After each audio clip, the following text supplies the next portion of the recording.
Bonjour à toutes et à tous et merci de votre fidélité. Il y a ce qui se voit, il y a ce qui ne se voit pas. Ce qui se voit, on mange, on boit, on achète, on vend, on se marie, on plante, on bâtit. C'est l'activité des jours qui passent, l'activité des humains que nous sommes. Il y a ce qui ne se voit pas. C'est le consentement intérieur auquel chaque disciple de Jésus est appelé, son adhésion totale au Christ, à l'intime de son cœur, la part de Dieu et du royaume en lui. Sœur Nathalie du Carmel de Saint-Joseph illustre ce lien qui nous unit au Christ en relisant le film de Xavier de Beauvois, Des hommes et des dieux. Après un long discernement personnel et communautaire de 3 ans, chacun et tous ensemble s'offrent pour l'Algérie et pour son peuple. Cela n'empêchera pas que leur enlèvement la nuit du 26 au 27 mars 1996. Souvenons-nous de la parole de l'Évangile d'aujourd'hui. Là où sera le corps, là aussi seront les vautours. Mais la fin du film n'a pas l'odeur du sang et de la mort. Il se termine par cette marche dans la neige et la brume où le corps disparaît. Et cette dernière image, évanescente, s'ouvre comme un passage.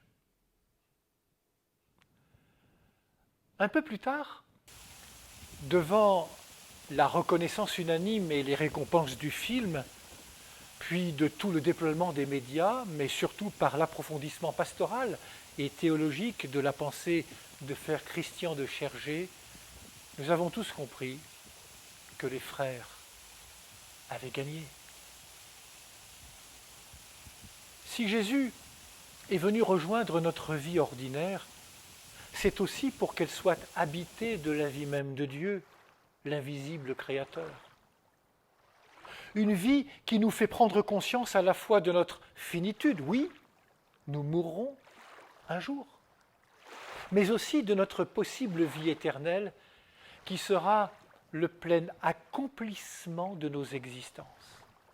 Nous sommes, aux yeux de Dieu, beaucoup plus que ce que nous croyons être et ce que nous voyons. Durant sa vie au milieu de nous, Jésus n'a cessé d'appeler et de dire « Viens ». Cette invitation attend notre réponse personnelle.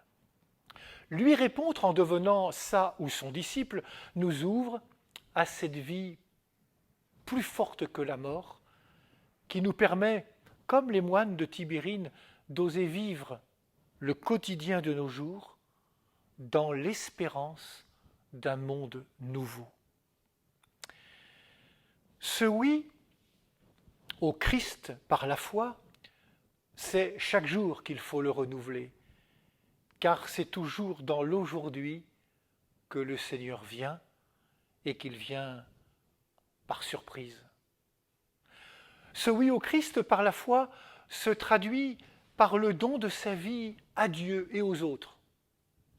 Qui cherchera à conserver sa vie la perdra, et qui la perdra la sauvegardera, nous dit l'Évangile. En mourant sur la croix, Jésus n'a pas perdu sa vie. Il l'a donnée pour que nous l'ayons pour toujours. L'amour est plus fort que la mort. Frères et sœurs, vivons chaque jour dans la confiance de savoir Jésus avec nous. Bonne journée et surtout prenez bien soin de vous et des autres.